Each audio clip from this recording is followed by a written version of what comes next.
Diharapkan mahasiswa itu menciptakan inovasi-inovasi yang kemudian bisa didistribusikan dan dirasakan manfaatnya oleh orang banyak. Intinya dalam apa yang disampaikan oleh sahabat Bagus ini terkait dengan inovasi ataupun karya gitu ya. Jadi mahasiswa sekarang itu harus mempunyai karya. Ketika mahasiswa tidak memiliki karya, kita akan ketinggalan dengan mahasiswa-mahasiswa di luar negeri. Ya, seperti itu. Itu warahmatullahi wabarakatuh. Salam sejahtera bagi kita semua.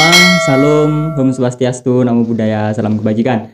Terima kasih teman-teman. Kita sekarang lagi kedatangan tamu lagi dan saya kira ini adalah teman seperjuangan saya dulu ya. Oke. Ya.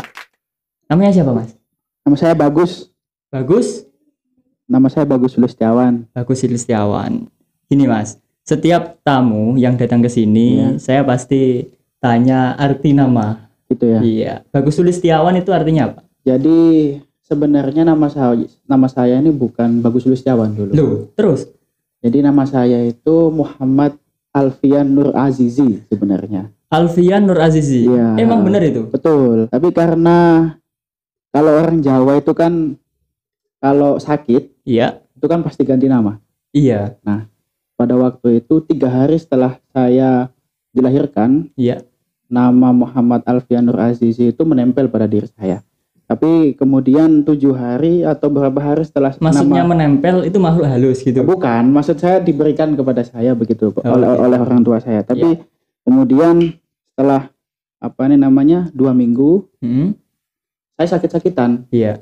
Nah, kalau kata orang Jawa itu kan ada istilahnya kabotan jeneng. Kabotan jeneng, iya. Karena keluarga kita ini kan masih memegang erat budaya Jawa. Iya. Jadi digantilah nama menjadi Bagus Sulistiawan. Gitu. Bagus itu nama dari kakek saya. Jadi pemberian kakek saya. Sulistiawan itu nama dari buyut saya. Sulistiawan. Kalau artinya? Nah itu kemarin Sulistiawan. Iya. Kemarin saya mengundang saudara Robi, kenal? Prisma Universitas Pasuruan. Saya tanya, Robi Al-Muhazibi, artinya apa? Waduh, kalau arti juga nggak tahu. Nah ini sama ini. Mungkin mantan Prisma itu sama saja. Oh iya, dia juga mantan Prisma dulu teman-teman. Jadi 2019. Jadi begini, saya ini Prisma dan Mas Sihab ini adalah wakil saya pada waktu itu. Ini bisa-bisa aja ini. Enggak, memang pada waktu itu sebenarnya politis sekali saya menjadi Prisma itu. Begitupun sahabat saya ini. Oke, boleh cerita dong gimana itu maksudnya politisnya? Jadi pada waktu itu kan ada banyak kader yang terlahir atau berada di angkatan 2015. Ya. Cuman pada waktu itu mungkin yang memenuhi persyaratan, karena pada waktu itu memang persyaratannya sangat ketat sekali, termasuk pernah menjabat sebagai BPH dan lain sebagainya. Iya. Itu keluarlah 4 atau 5 nama pada waktu itu ya. Iya. Nah, pada waktu itu 5 nama itu di-voting oleh kader-kader rayon, pengurus-pengurus rayon. Dan muncullah nama kami, nama saya dan nama Mas Sihab. Iya, terus? Nah, politis sekali itu maksudnya ada banyak kader yang berpotensi selain kita sebenarnya. Benar sekali itu. Jadi, itu ya. Pada waktu itu saya merasa saya ini adalah kandidat yang paling tidak mungkin untuk dicalonkan begitu. Iya. Cuman karena memang adik-adik di bawah ini politis sekali, jadi bagaimanapun memaksakan untuk kita yang dicalonkan begitu kan. Padahal kita secara kapasitas kita sangat kurang sekali dibanding kandidat-kandidat yang lain begitu. Gini Mas Bagus. Kan dulu kita pernah partner ya di BEM sebagai Prisma dan Wakil Presiden Mahasiswa.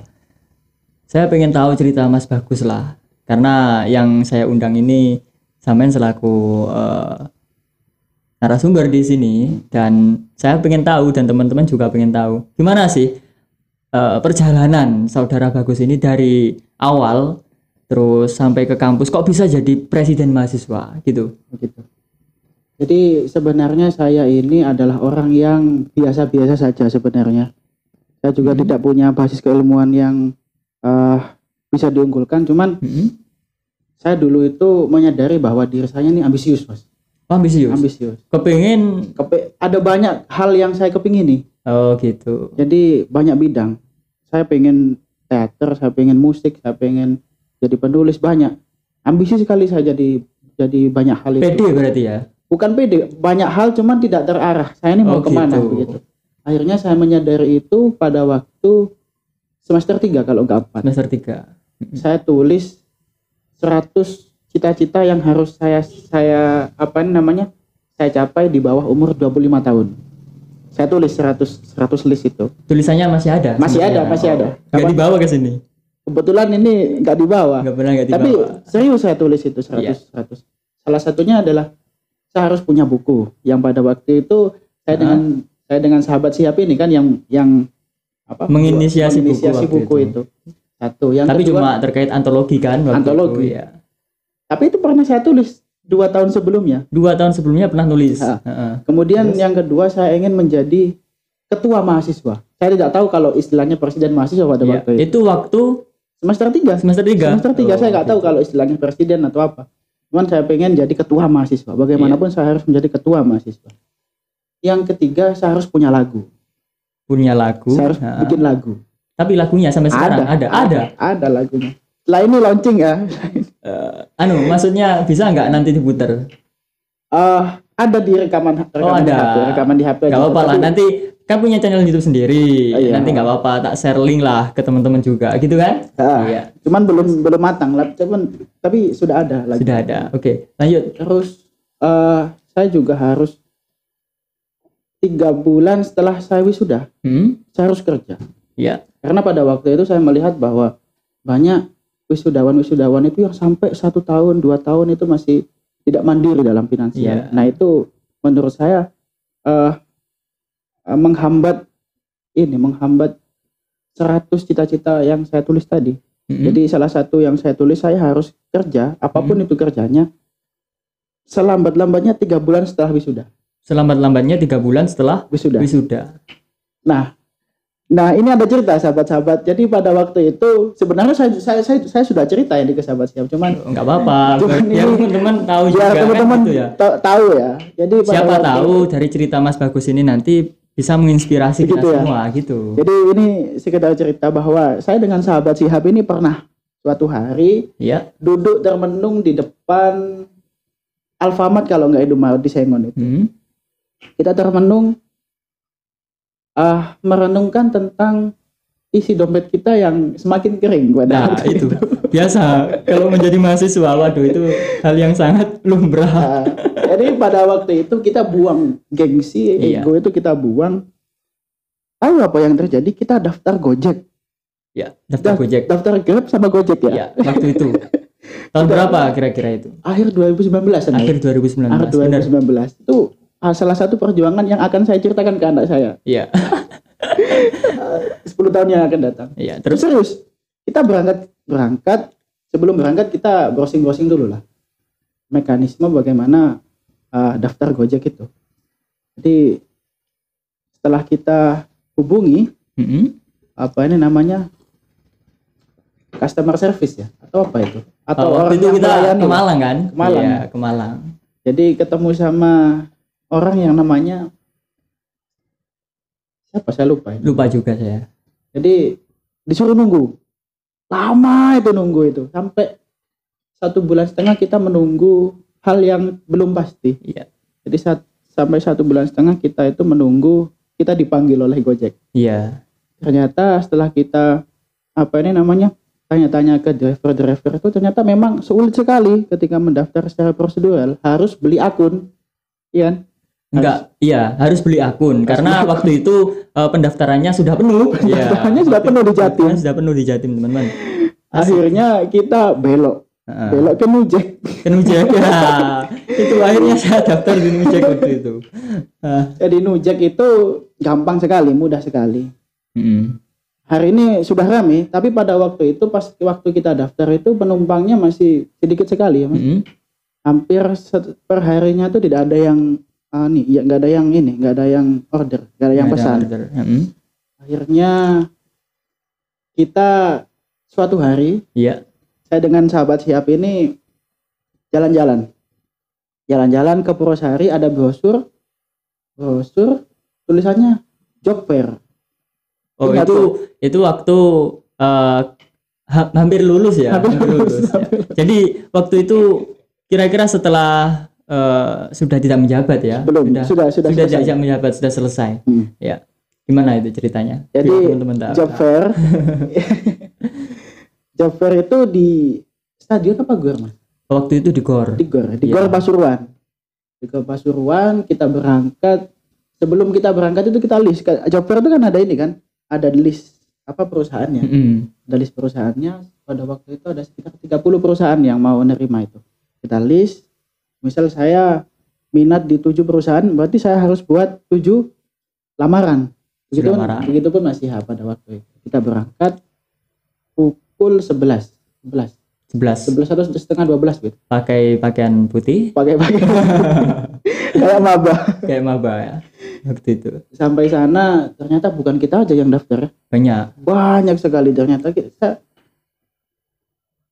pada waktu itu berpikir, loh Pasuruan ini kota industri loh, Mas.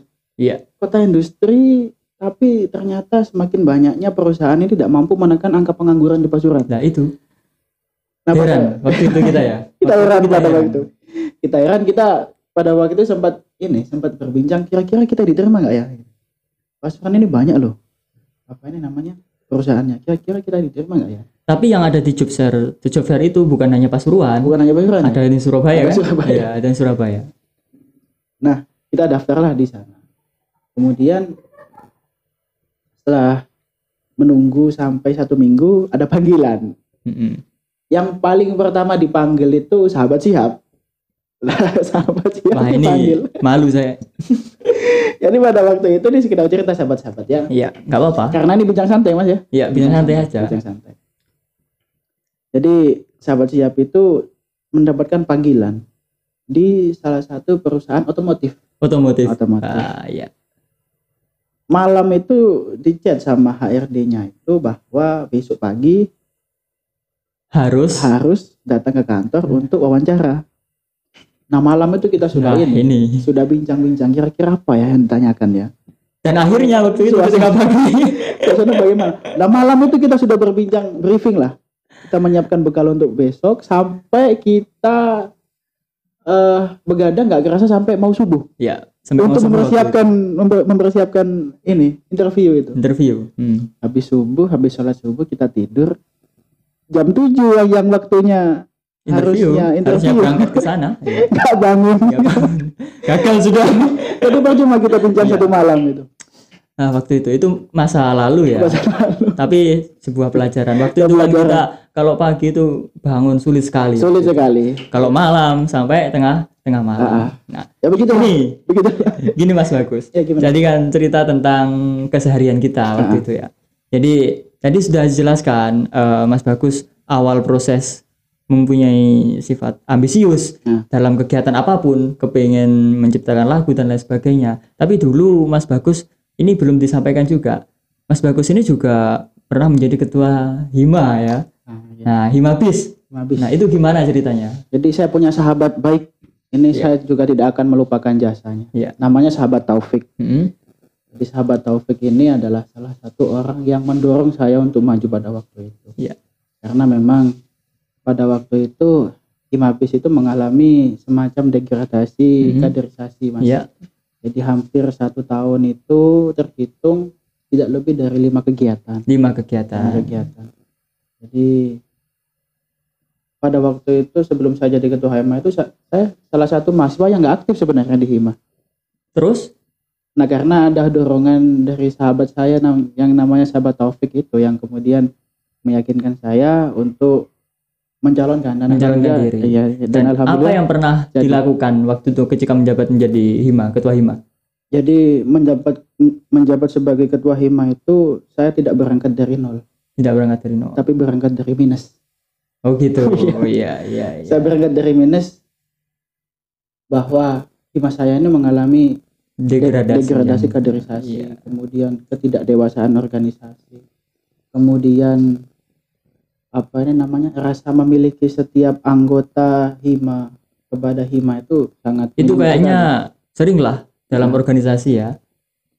Ya. Dikarenakan faktor apa itu kira-kira Mas Bagus? Ya begini, karena hima dan organisasi-organisasi kemahasiswaan itu adalah, kita sadari atau tidak, itu bukan organisasi profit. Iya. Jadi kalau berarti non profit ya. Non profit. Kita tidak dibayar. Iya, tidak dibayar. Beda kalau perusahaan. Iya. Kenapa karyawan itu loyalitasnya tinggi ke perusahaan meskipun banyak regulasi yang mengikat dan lain sebagainya? Karena dibayar. Iya, karena dibayar. Nah, di organisasi ini kan sukarela. Iya. Kalau katanya salah satu filsuf itu kan mengatakan bahwa ada dua isu yang sangat sensitif untuk diminta. Yang pertama adalah finansial, yang kedua waktu. Kalau finansial diminta punya uang nggak punya, ya udah nggak bisa dipaksakan. Nggak bisa dipaksakan, ya benar. Begitupun waktu, ada waktu nggak ada, ya sudah nggak bisa dipaksakan. Lalu bagaimana cara membuat teman-teman yang tidak memiliki rasa cinta itu terhadap organisasi? Jadi solusinya gimana? Menurut sahabat Bagus ini ya. Jadi pada waktu itu, kalau saya berpikir ketika saya berorasi di tengah-tengah mahasiswa untuk menuntut rasa memiliki ke hima, saya rasa itu tidak efektif. Jadi benar. Pada waktu itu saya membaca apa yang dibutuhkan oleh mahasiswa administrasi bisnis. Apa yang dibutuhkan. Lalu yang tidak disediakan oleh kampus. Ya. Yang sekiranya bisa saya sediakan di hima. Lalu dengan cara apa waktu itu? Jadi saya membaca bahwa teman-teman ini ruang diskusinya kurang di kampus itu. Lebih-lebih tentang mata kuliah akuntansi. Nah, di kampus itu kan kalau mata kuliah akuntansi itu kan sebentar sekali. Prakteknya kan kebanyakan di rumah. Iya. Kebanyakan mahasiswa itu kebingungan di situ. Maka saya buatkan semacam forum di hima itu untuk membahas atau mengkaji ulang tentang materi-materi yang pernah disampaikan di kelas tentang akuntansi. Dan alhamdulillah komentarnya banyak sekali. Banyak sekali karena memang tidak banyak yang paham tentang materi akuntansi itu. Karena memang sulit sekali. Itu memang strateginya kayak kuliah atau kita bahas ada pemateri atau cuma diskusi bareng gitu? Mendatangkan gimana? Jadi begini. Setiap semester itu kan punya tingkatan akuntansi masing-masing. Kalau semester 1-2 akuntansi dasar. Kemudian ada lagi akuntansi keuangan, akuntansi dan lain sebagainya. Akuntansi perusahaan. Iya. Banyak lah. Jadi kita menunggu request teman-teman. Teman-teman sekarang misal di semester 2 akuntansi dasar yang kedua. Kemudian yang semester 3 misal akuntansi keuangan gitu. Jadi kita ini, misal Senin teman-teman semester 2 itu kosong waktu, kita isi di situ tentang akuntansi dasar yang kedua. Berarti sesuai dengan jenjangnya. Itu kira-kira diskusi terkait dengan fakultatif ya. Nah, ya. Dan apa selain itu? Yang paling ini yang ada pengalaman di situ bahwa yang paling sulit adalah mencarikan pematerinya itu. Oh, berarti mendatangkan pemateri. Iya, mencari pematerinya itu. Mencari pemateri. Kenapa nggak dari dosen waktu itu? Paham. Iya. Kita ingin mandiri. Jadi kita hima itu kan sebenarnya secara hierarkis tidak berada di bawah prodi. Iya. Tidak berada di bawah fakultas. Tapi dalam rangka keluarga besar Republik Mahasiswa. Cuman garis koordinasinya saja ke prodi. Iya.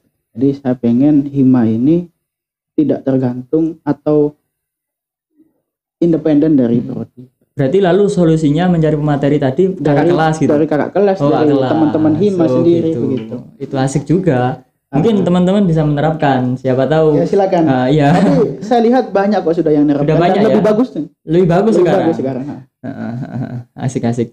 Dan dulu ketika ada di kampus waktu menjabat sebagai hima, ketua hima, pernah mengadakan suatu konser.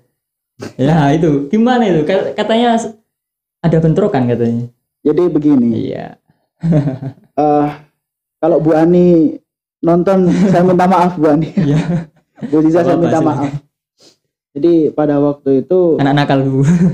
Jadi pada waktu itu begini, Mas Syihab. Iya.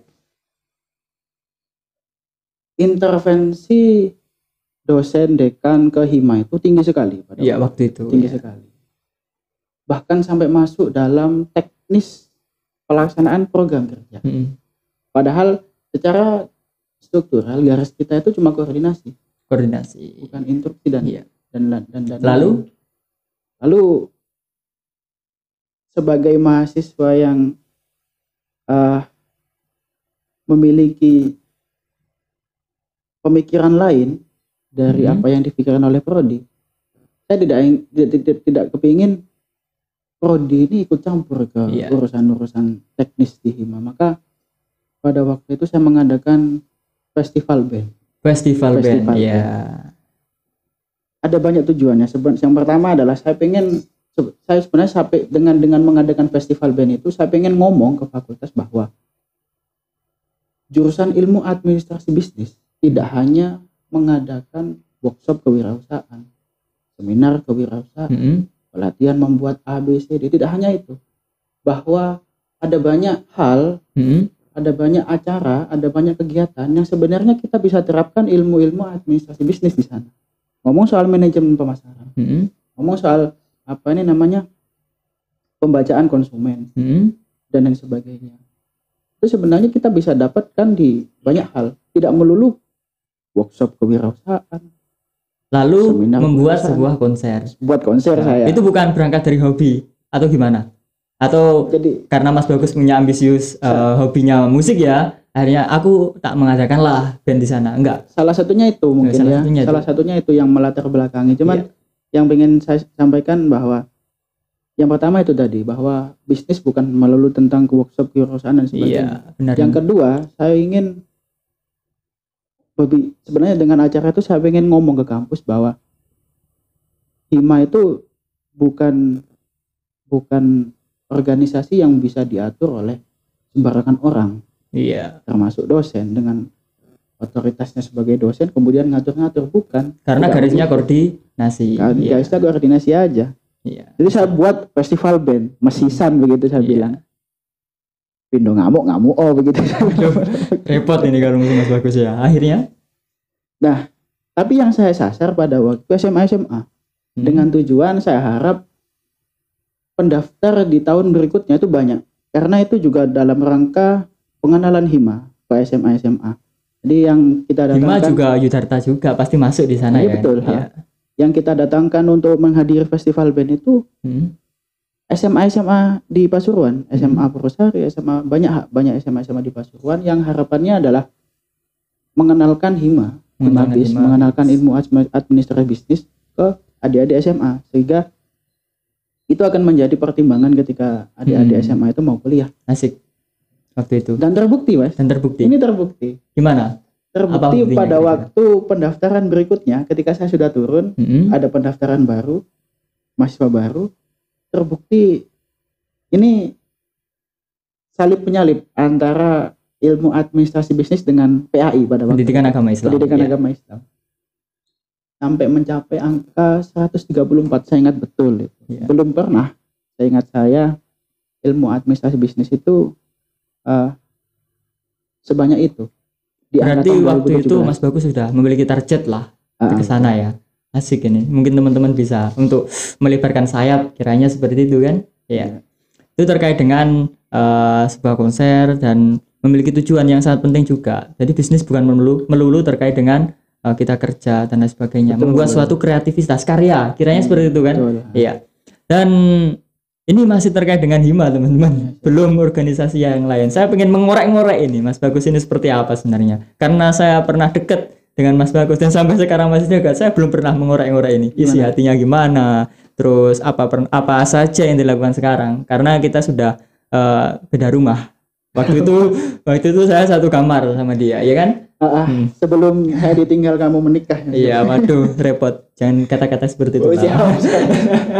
Nah, siap gimana Mas? Pernah menjadi presiden mahasiswa dan waktu itu pernah kegiatan orasi di luar juga, pernah mengadakan ikut dalam aliansi pemuda. Kemarin saya mendatangkan Mas Robi, katanya Mas Bagus itu juga menginisiasi bareng-bareng sama teman-teman Pasuruan terkait dengan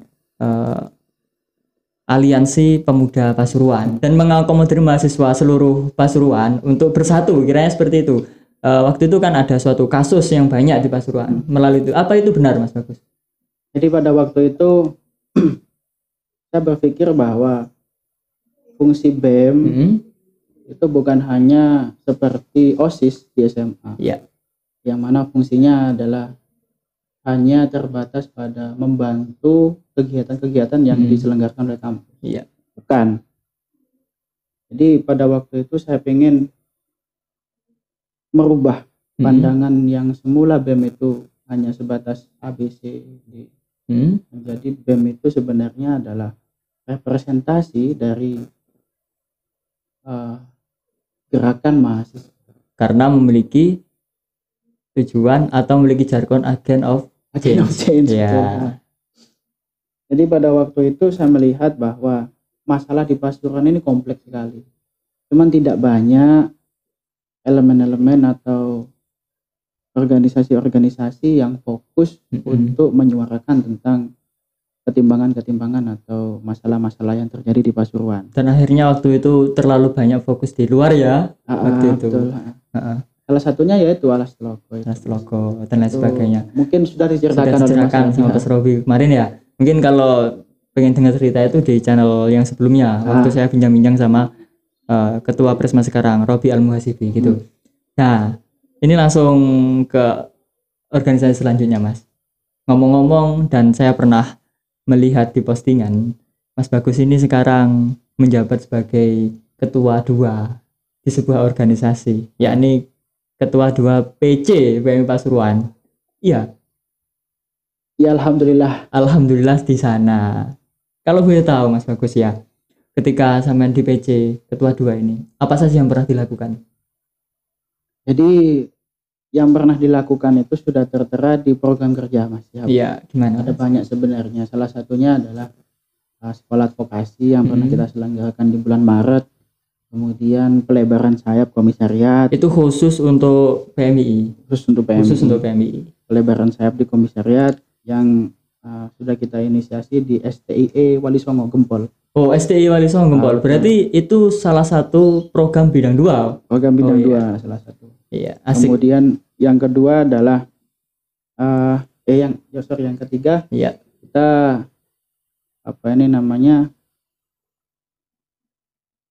membuat sekolah cyber media yang ini insya Allah akan kita selenggarakan di bulan depan. Ya, nggak apa-apa, asik gitu ya. Teman-teman, gimana? Yang barangkali yang mau ikut silahkan. Gitu. Monggo.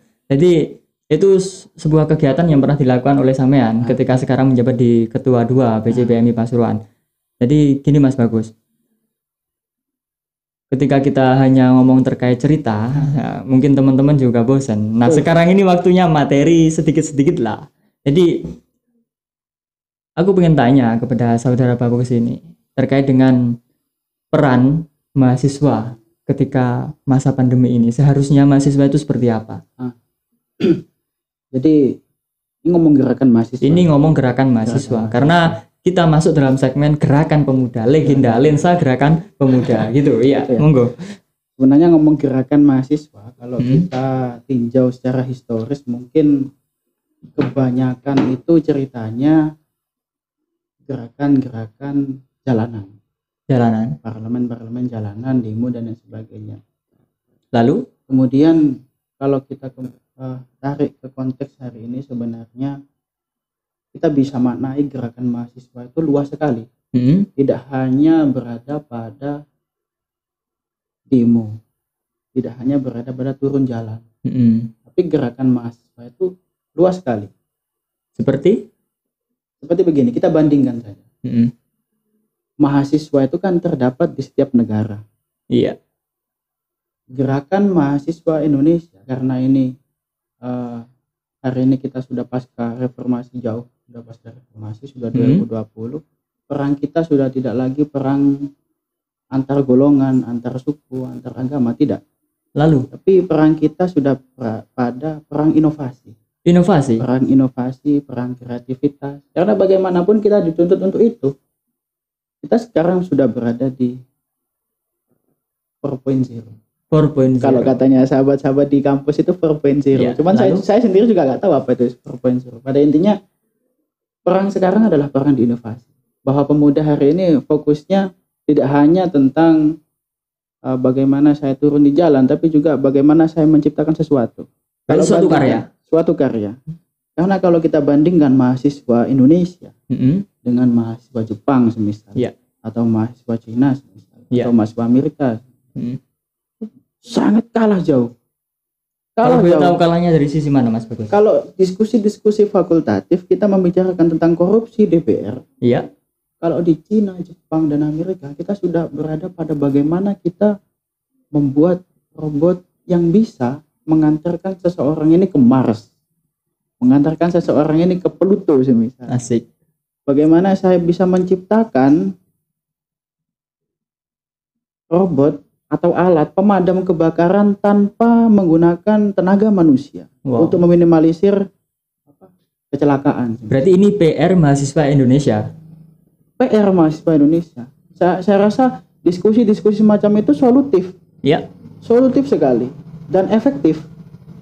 Saya tidak mengatakan bahwa demo untuk membela kaum Musad Afin itu adalah sebuah kemusperuan ya atau kesia-siaan. Saya tidak mengatakan hal itu. Bahwa itu juga penting. Iya. Itu juga penting untuk dilakukan oleh mahasiswa. Cuman dalam diskusi-diskusi fakultatif, yang mengarah pada basis keilmuan masing-masing, gitu. Itu diharapkan mahasiswa itu menciptakan inovasi-inovasi yang kemudian bisa didistribusikan dan dirasakan manfaatnya oleh orang banyak. Ya, intinya dalam apa yang disampaikan oleh sahabat Bagus ini terkait dengan inovasi ataupun karya, gitu ya. Jadi mahasiswa sekarang itu harus mempunyai karya. Ketika mahasiswa tidak memiliki karya, kita akan ketinggalan dengan mahasiswa-mahasiswa di luar negeri, ya, seperti itu. Itu yang menjadi poin penting teman-teman dari perbincangan panjang kita selama ini. Jadi mahasiswa sekarang itu harus memiliki sebuah karya, dan suatu karya itu nanti bisa membanggakan Indonesia. Betul. Mencapai cita-cita kemerdekaan Indonesia melalui sebuah karya. Gitu Mas Bagus ya? Betul. Oke. Terima kasih Mas Bagus. Mungkin perbincangan kita sampai sini saja. Kita bisa ngobrol lagi di sesi yang tetap sama legenda. Mungkin Mas Bagus memiliki sebuah usaha, monggo datang ke sini. Kita masuk dalam sesi lensa pengusaha. Ya, monggo. Terima kasih teman-teman. Apabila teman-teman ingin berdiskusi lagi dengan saudara Bagus, tolong komen di kolom komentar. Nanti saya bisa diskusikan lagi kapan kita akan berbincang-bincang lagi. Terima kasih dari kami. Apabila ada kesalahan dalam tutur kata, cukup sekian. Billahi taufiq wal hidayah. Wassalamualaikum warahmatullahi wabarakatuh. Waalaikumsalam warahmatullahi wabarakatuh.